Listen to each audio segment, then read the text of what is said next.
mes élèves, voici un nouvel exercice. Vous avez d'abord un programme de construction, puis on vous pose deux questions. Vous devrez apporter les réponses en justifiant par des propriétés ou par des définitions. Donc je vous laisse traiter l'exercice en entier, proprement, et on se retrouve ensuite pour la correction. Alors tout d'abord, réalisez le programme de construction.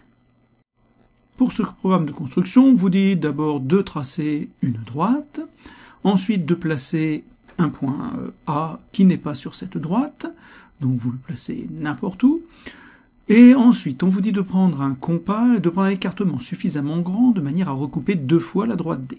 C'est ce que je vais faire ici. Je recoupe et je vais couper en deux points qui s'appelleront les points B et C.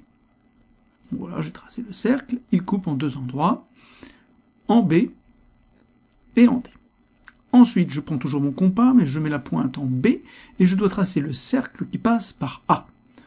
Il s'appellera le cercle C1, allons-y, voilà le cercle C1 qui se trace.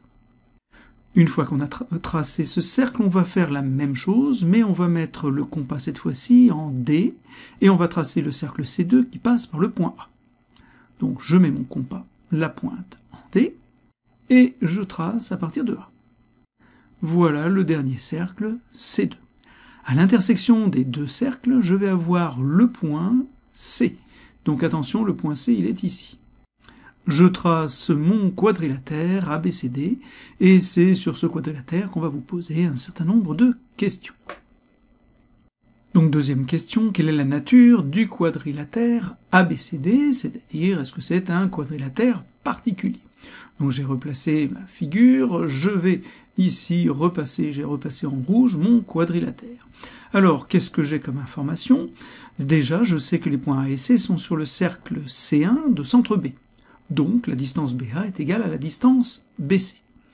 Ça, c'est la première étape. Donc, j'ai bien ici codé ma figure. Deuxièmement, je sais aussi que les points A et C sont sur le cercle C2 qui a pour centre D. Donc, de même, les distances DA et DC sont égales. Mais pour l'instant, j'ai ces deux-là qui sont égales, ces deux-là qui sont égales, mais je voudrais montrer que toutes sont égales, les quatre sont égales, ce qui me permettra d'avoir un losange. Alors pour ça, j'utilise la première information qui était que les points B et D sont sur ce cercle-là, qui n'est pas tracé en entier, de centre A. Donc cela signifie que AB est égal à AD. Ben, si je regarde bien, et si je code bien ma figure, si je code que AB est égal à AD, puis que AB est égal à BC, et que AD est égal à CD, les quatre côtés sont de même longueur. Et nous savons que si les quatre côtés sont de la même longueur,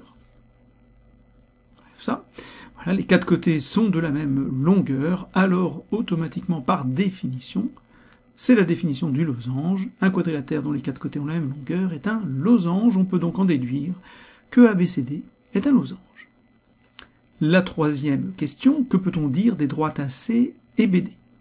Alors, nous avons montré qu'on avait un losange, et nous savons que dans un losange, nous avons une propriété sur les diagonales, donc je les ai tracées ici, les deux droites que l'on veut, où l'on cherche une propriété, et vous devez savoir, d'après la leçon, que les diagonales d'un losange sont toujours perpendiculaires. Elles se coupent également en leur milieu, mais ça ne va pas nous être utile ici. Donc j'ai insisté sur le mot perpendiculaire. Donc les deux AC et BD sont perpendiculaires. J'ai un angle droit ici. Je pourrais aller un tout petit peu plus loin si on me l'avait demandé, ce n'est pas le cas. Le point qui est à l'intersection ici, que je vais appeler I par exemple, c'est aussi le milieu des diagonales BD et AC, puisqu'elles se coupent aussi en leur milieu. Ce n'était pas demandé, donc on s'arrête à juste le fait que les deux droites sont perpendiculaires. Voilà pour cet exercice.